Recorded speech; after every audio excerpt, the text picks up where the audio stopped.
LC Muscles 28 territory.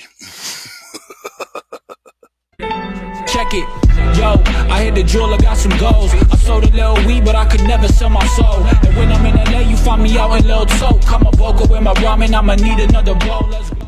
What is going on, everybody? This is LC Muscles 20 here, back with a brand new hate week, week number 14. That's right, folks, we got week 14, and it is the Minnesota Viqueens bitch asses. And you know what, man? I feel sure as hell confident going in this game.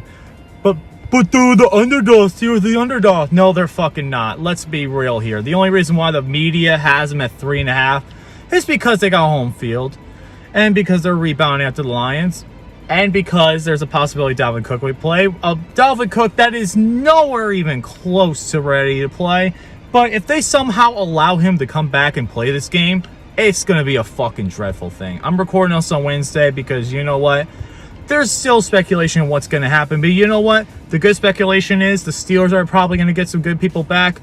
Even if we don't have Joe Hayden back, we're still going to shut you guys down because one of your best receivers, Adam Thielen, is going to be out this game. So you have to rely on KJ Osborne, who's mediocre at best. Not really someone they're going to be special in. But let's be honest here. The real reason why I'm so confident in this game is because I saw you guys lose to the fucking Lions. Oh, you guys lost to the fucking Lions. You lost them on the road. Oh my goodness, man. I can't believe you guys lost to the Lions, man. That's absolutely brutal. Allowing 3 sacks to one of the bottom 5 worst pass rushes in football. Your offensive line is one of the bottom 10 in football. And Kirk Cousins in primetime, that's a terrible mix. Let me tell you that right now. Kirk Cousins in primetime is a terrible mix. And you know what? I'm extremely happy we got the Vikings on such a short week. Why? It's simple.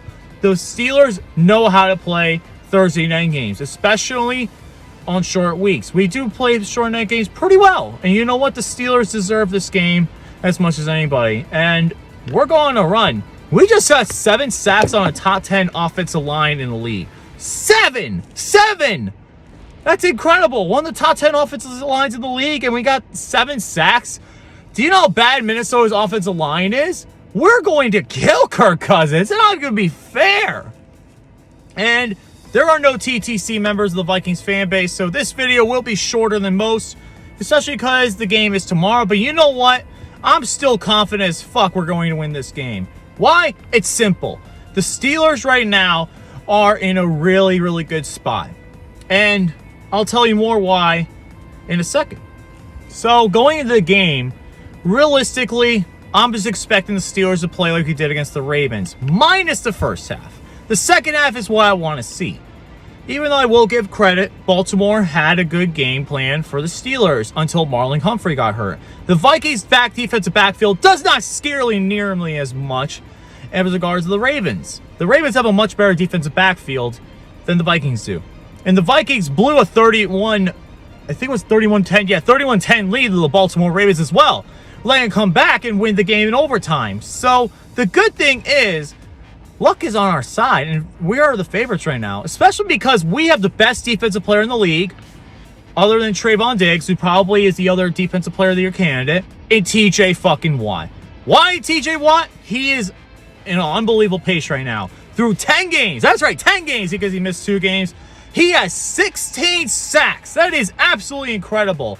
And right now, he's on pace for at least 27 sacks, because he's still got 7 sacks left in the game. But that's insanity right there. And the good thing is, we still got plenty of games left. And now that one of your offensive tackles is going to be out, your rookie offensive tackle Christian Darrisaw is going to be out, we're just going to be feasting on that backup offensive tackle you guys got. And your defense doesn't scare me that much. Really? It doesn't even come close to scaring me like Baltimore's defense did. It's going to be a pretty competitive game throughout the first bit. But you know what? The Steelers are going to take ahead. And Kirk Cousins in primetime. Let me just tell you something about Kirk Cousins in primetime. They have never mixed well at all. Kirk Cousins can never play well in primetime. And the good thing is, we got another primetime against him. And somehow he beat the Packers. But you know what? That was a 1 o'clock game. That was his best win all year. What the hell else have the Vikings done all year to impress people? That's right, nothing. And I'm going to tell you guys this right now. The moment TJ Watt gets at least 2 sacks in this game, the Vikings are going to be asking for Kirk Cousins if he's okay, because Kirk Cousins is going to take some big hits from TJ Watt, man. And Kirk Cousins, I don't know if he could stay healthy throughout the whole game. Let's be honest here. I don't think he can. Dalvin Cook, why the hell would you play him right now? If he somehow plays on Thursday night, that would be one of the greatest mistakes, because you're rushing a good running back. I'm not going to deny credit that Dalvin Cook's good. Dalvin Cook's a good player, but you are rushing him way too early if you think this is a good idea, rushing them this early. It's not a good idea. Just don't do it. Pure and simply, there isn't too much else for me to say for this game. The only key points I have for us is, if Joe Hayden is out, just lock Justin Jefferson down. I think KJ Osborne isn't that big of a threat to us compared with Adam Thielen. It's definitely a huge talent difference, and just get Kirk Cousins early. Just get to him early. That's all I ask from you guys.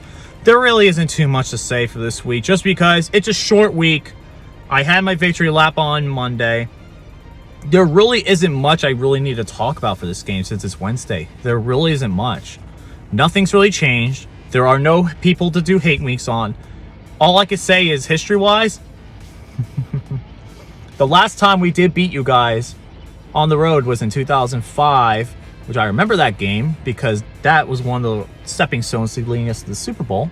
And we beat you guys in the biggest fucking game of the year in Super Bowl IX. We beat you guys 16-6 for our first ever Super Bowl. And the Vikings, the Purple Eater days are now over. Their defense is nowhere even close to as good. Defense really doesn't scare me, especially the fact that they can't really get to the quarterback that well. The Lions were I think, bottom half offensive line. And you could barely get any. You only got 1 sack on Jared Goff. 1! Bottom half of the league, you only got 1. The Steelers are a much higher caliber right now, especially with how they're playing. And the good thing is, I'm going to let you guys know this. I am really confident going this game. And I'm going to make sure you guys know that the Steelers are going to win this game, pure and simple. The Steelers are going to win. And with that being said, there isn't too much left for me to say. So, shout out to the Steeler Nation. Shout out to Renegades Pittsburgh and the TTC members of the Steeler Nation. With that being said, this is LC Moses 20 here, signing out. See you guys later. Stay awesome. And remember, hate weeks aren't as good unless there's an opponent. Maybe in the next couple of weeks when you start getting opponents, Titan Anderson for next week with the Titans, the Chiefs, anyone the Chief right for the Chiefs, and then Red Zone again in week 18. Maybe someone for the Browns may show up. Who knows? With that being said, see you guys later. Stay awesome and a great day. And I'm out of here. Good day.